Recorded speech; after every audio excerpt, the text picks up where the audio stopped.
सांग मैंने केबे तुम सहित एमती होइछि कि तुमे समस्त भल कल किंतु बदल रे तुमको मिलला केवल कष्ट। तुमे समस्त रेस्पेक्ट देल, समस्त हेल्प कल किंतु शेष रे लोक माने तुमको केवल यूज करके चलीगले।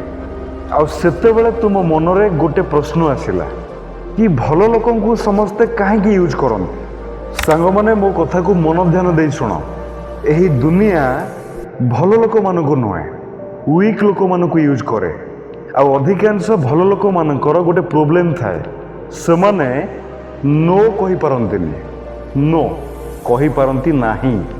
सेमाने निज दुख को लुचेई समस्त को खुशी रखा को चेष्टा करते। सेमाने भावंती मु समस्त भल कले समस्ते मो पाई भी भल करिवे, किंतु जीवनर सत्यटा अलग ही बंधु।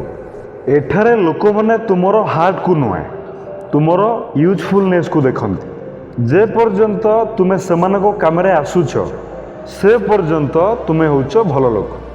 जेउ दिन तुमे नो कहिदबो सेई दिन ठारू तुमे हेइजिवो खराब लोक।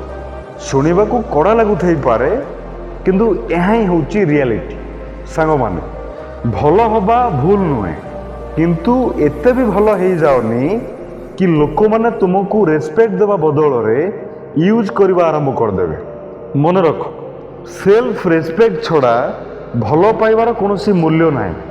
जदि तुम्हें सबु बेले अन्य मानक पई बंचिबो ताहले गोटे दिन तुमे तुम निजको हरई देव। सेथिपाई हेल्प कर किंतु निजको हर्ट करनी। भल हो किंतु वीक हुओनी, कारण यही दुनिया भल लोक मानक नुहे वीक लोक मानक यूज करे।